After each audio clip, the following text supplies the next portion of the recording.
सम्माननीय प्रधानमन्त्रीज्यू केपी शर्मा ओलीज्यूलाई मैले राजनीति व्यक्तिको रूपमा भन्दा पनि उहाँको व्यक्तिगत जुन ग्राफ छ, व्यक्तिगत जुन सङ्घर्ष छ, जुन यात्रा छ, त्यो देख्दाखेरि चाहिँ मलाई विचित्रै लाग्छ। तेह्रथुमको कुनै गाउँबाट आएर सर्वोच्च निकायको नेपालको कार्यकारी प्रधानमन्त्री हुन सम्भव छ भन्ने। नमस्कार नमस्कार नमस्कार नमस्कार।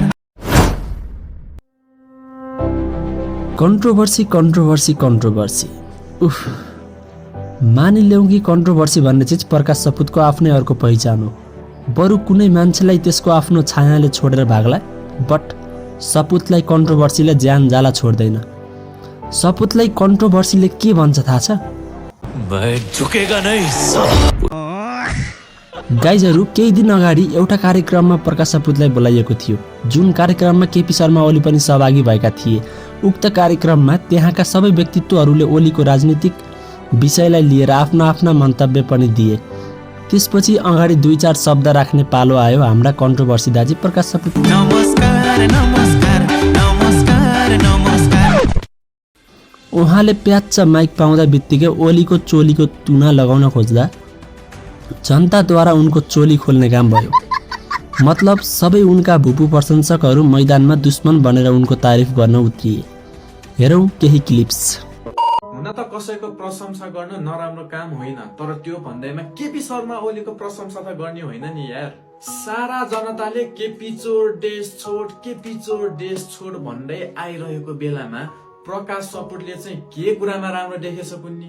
त्यस्तो गरिसकेपछि त गालीको वैरो आइहाल्छ नि। गालीको वैरो मात्रै होइन, अब अनफलो ट्रेन्ड चल्छ है। कुकुरलाई घिउ नपचे जस्तो प्रकाश सपुतलाई नि हामी दर्शकहरूको माया पचेन। नमस्कार नमस्कार नमस्कार नमस्कार। उनका प्रशंसकको भिडियो त हेरिहाल्नुभयो। उक्त कार्यक्रममा उनले ओलीको बारेमा प्रशंसा गरेका थिए। सपुतले गणतन्त्र ल्याउनुमा ओलीको हात भएको जस्तो कुरा गर्न थाले, जसले गर्दा सामाजिक सञ्जालमा उनलाई एउटा चोर र भ्रष्टाचार नेताको झोले भनी धेरै गाली गलौज पनि गरिएको छ। र ओलीको बारेमा प्रशंसा गरेको भन्दै थुप्रै व्यक्तिहरूले गाली गर्दै भिडियो सार्वजनिक गरेका छन्। तर यो विषयमा भने सपुतले अझै आफ्नो मुख खोलेका छैनन्। अब यही आउँदो चैत्र 22बाट उनको पहिलो फिल्म बसन्तको पनि सार्वजनिक हुने मिति तोकिसकिएको छ। अब मानव मुभी आउने दिन पनि खासै धेरै चाहिँ छैन। तर मुभीको प्रमोसन र प्रचार प्रसार गर्ने समयमा उल्टै जनताले सपुतको प्रचार प्रसार गरिरहेका छन्। थुप्रै व्यक्तिहरूले त यो मुभीलाई बहिष्कार गर्नुपर्छ भनेर आन्दोलन गर्ने सम्म घोषणा गरिरहेका छन्। के यो कन्ट्रोभर्सीले मुभी चल्नमा सपोर्ट गर्ला त?